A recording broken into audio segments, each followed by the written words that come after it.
So when we got back from our holiday break in the new year here, we were chatting around some coffee, and one of my coworkers, Mark, talked about how nice it was on Facebook, like on Christmas and the day after, how it felt like it went back in time to what Facebook to him used to feel like, where people just shared personal stories and pictures of their kids, and there was no agenda, no points of view that people were arguing, and just how nice that was. But then on the flip side, how depressing it was that so quickly, even a day after, everyone went back into their corners, into their groups, into their points of view.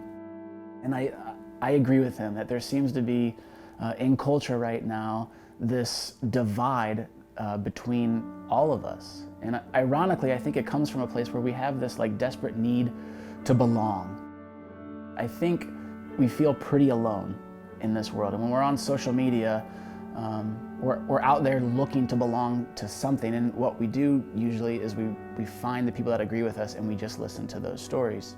Well, Bespoken Live is a series of monthly storytelling events where we basically exist to remind people that we're not so alone, and that even people that aren't in our current subcultures or in our points of view, that we actually have a ton in common with them. And something magical happens when we get people together that have different points of view and different backgrounds and experiences, and we hear their stories and we realize, oh, you feel that way too. You're self-conscious, you're vulnerable, you deal with depression, any of the things that come out in these stories.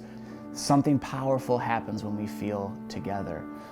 And I think in culture right now, you're seeing a response from especially young people where we're just tired of how fast things get fired up and then go away on social media. And what we're longing for is something that is real, something that's authentic, something that lasts. When you come and you hear one of these stories, it's going to stick with you. You're going to remember that story, and the next time you meet someone that previously you disagreed with, but then you heard someone else's story that was similar to that person, you've been changed. You have a level of understanding and care for that person that you never had before.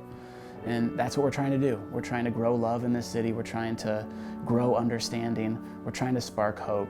And the only way you can do that, I think, is through storytelling.